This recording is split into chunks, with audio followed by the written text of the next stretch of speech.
I remember Michelle Obama saying if Trump won, women would suffer. If we don't get this election right, your wife, your daughter, your mother, we as women will become collateral damage to your rage. Trump's pretty much already president, so let's check in on Michelle. Attention, everybody. We are full of joy in here today. So honored to have you, Michelle Obama, at a happy place. Michelle Obama's walking, we can't let her go. She's a classy lady, we just love her so. We got Michelle Obama. Michelle Obama looks proud of her country again, which is weird because Biden's about to turn the White House over to Hitler. Everybody should be scared, right? At the Obama house, it's Christmas as usual. The only thing keeping Michelle up at night is what to stuff in Barack's stocking.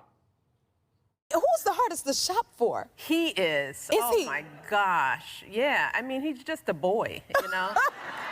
I mean, he just doesn't do much. He golfs, and there's only so many golf balls you can get a dude. Right. I'm trying to, like, get him clothes that he wouldn't buy, you know? Okay. Because he's also cheap. Well, who is the best gift giver out of you guys? Probably me. Okay. You know, I think I am, because I'm actually paying attention to everyone. Ah, you know? that is the I'm, trick. like, listening. Michelle just said her husband's cheap, doesn't listen, and chases balls all day like a little boy. We'd show you the part where Jennifer Hudson asked Michelle about what it's going to be like living under a dictator and how women will survive the next 4 years, but she never asked. Michelle put down some ground rules for the interview. After the biggest election in the history of the country, her words, not mine, Michelle said, "Don't ask me about politics." Michelle's only allowed to be asked about her new book, her new Netflix show, and her new fruit juice brand. Not very maha. Michelle's got to push product. It's the new golden age, remember?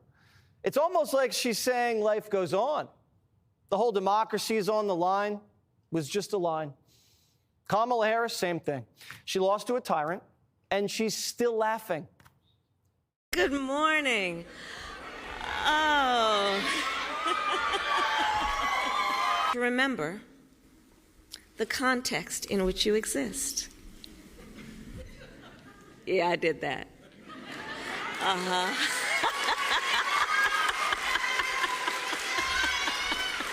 In the face of an obstacle, do we throw up our hands or do we roll up our sleeves? And as we approach... She doesn't seem very worried that Trump's not in prison and he's about to take over the military. Kamala just robbed donors to pay Oprah and Sharpton, then flew to Hawaii for a week with Doug. I guess that's normal. Bill Maher is also not losing any sleep over Trump. Of course, the worst things could happen. Trump could get into office and blow up the world on day one. But, you know, I'm not going through the same spilkus I did last time. Like, really? Yeah. Like, when it happens, wake me. But I'm not giving my mind over to it again. And I'll see what happens. And one thing I've learned about the future is that we're very bad about predicting it. And whatever you think is probably likely to happen probably isn't going to happen. Wait a second. The media said Trump was going to order SEAL Team 6 to assassinate journalists. And now the media is like, I'm going to sleep. Wake me up when they're outside the door. The journalists who thought they'd be dead in January were calling Trump for an interview. The day after Donald Trump had that crazy rally at Madison Square Garden. Oh, wow, yeah. I rolled the dice, and I called him on the phone. Yeah. And he answered! I called him and said, I want an interview with you. Obviously, he said no. But my point is, I was able to get to him by dialing his phone. Right. Now, that might be completely and you're like, I can't believe people know this guy's phone number. And remember when all these economists said Trump was going to light up inflation and send us into a recession? Well, this just in from the Wall Street Journal. CEOs on Wall Street say they're more optimistic than they've been in years. What's going on? Well, the media keeps writing these stories about the resistance. What resistance? I haven't seen it. Where? Democrat donors are dining at Mar-a-Lago. Fetterman's meeting with Hegseth. We haven't seen a single protest anywhere. The only thing they're resisting is Doge because they want to keep working from home. The legacy media's audience is disappearing. MSNBC and CNN are getting spun off like dead weight by their parent companies. So these hosts are starting to tell the truth because lying just got bad for business. George Stephanopoulos just cost ABC $15 million because he defamed Trump. And the Post reports he's humiliated. First, Disney lost to DeSantis, and now they're funding Trump's presidential library.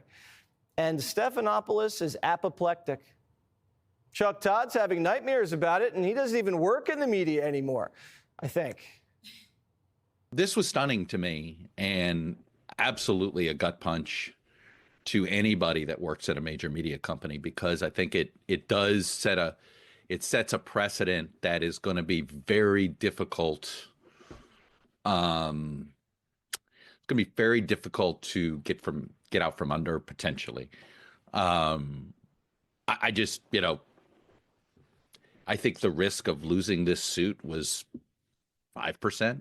Right. Like 50%. For ABC. ABC. For ABC. So, this was a decision to buy off a bad PR. Well, today, Trump sued that Iowa pollster, Selzer, who accused brazen election interference and consumer fraud for releasing a suppression poll on the eve of the election that had him down 3 to Kamala when he won by 13. Everybody in the discredited press is now trying to save their careers. They're all running the podcast saying, I knew we were going to lose.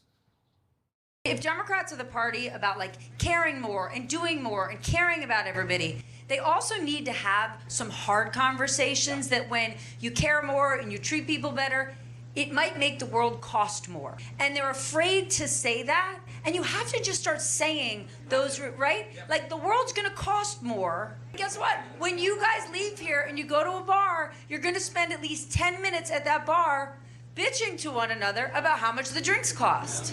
And so when we wonder, and I'm not saying you shouldn't bitch about it, but we should just get real about how things are. Well, we just watched Stephanie's interview with Kamala right before the election. She folded. She didn't press her on high prices. She didn't say any of this. And if Kamala won, Stephanie wouldn't be saying this now either. She's trying to act independent so she lands on her feet when her network gets sold. The ladies of The View are doing the walk of shame. Watch. The Democratic Party has always been the party of the working class, has always been. If you look at all the policies, they're for the people. And I think even myself, as someone who grew up in abject poverty, I think I missed the boat in terms of realizing that there are so many Americans that still have that experience that I grew up with. Sunny Hostin says she grew up in abject poverty and she fought all the way up to The View, where she gets paid millions of dollars to sit around and talk. Kind of like me. And for the last 4 years, she didn't notice the working class was struggling. She didn't see the prices going up. She didn't see the migrants coming in, the crime. I don't believe that. It was all over. She saw it, and she was comfortable where she was. She didn't care about the people she left behind. And she hated Trump so much and wanted to get along with Whoopi and Joy so badly, she forgot where she came from. And that's great that she's now come around, but I don't know if I believe her. I don't know if she's just saying that to save her skin when the executives shake up The View. Bill Clinton says Democrats have been on cruise control and just forgot about the people they work for. Listen. Well, I think we got used to winning elections and we forgot that every one of them had to be hard fought and that it wasn't just some sort of automatic thing. Once disabling behavior is no longer such a problem because people are more worried about the world they knew crumbling around them without some certainty of where they're going to be in the new world. The Democrats thought they could buy this election, call Trump names, and their base would turn out. But they hurt their people. They took them for granted. and never saw the landslide coming because they didn't listen to anything if they didn't like what they were hearing. With either side. But what I don't like about the Democratic Party at this particular moment in time, you keep walking around on your moral high horse, acting like you're above reproach. But I'm sick of all of this. I really am. Democrats, you lost. You got your butts whipped. Own it, live with it, accept it, embrace it, and look in the damn mirror. And stop acting like the problem lies with others. It lies with you. Your messengers were weak. Your message was weaker. And I know that because the American people said so in droves. Own it. And get off your moral high horse. It wasn't just the message. It was the action. We still haven't heard from Democrats.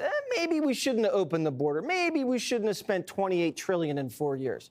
Maybe we shouldn't have put criminals, cross-dressers, and vagrants on a pedestal. Unless you hear that from Democrats, they haven't owned what they did. Actions speak louder than words. And dancing like Michelle and cackling like Kamala after scaring the hell out of us about how big of a threat Trump was kind of gives away the game.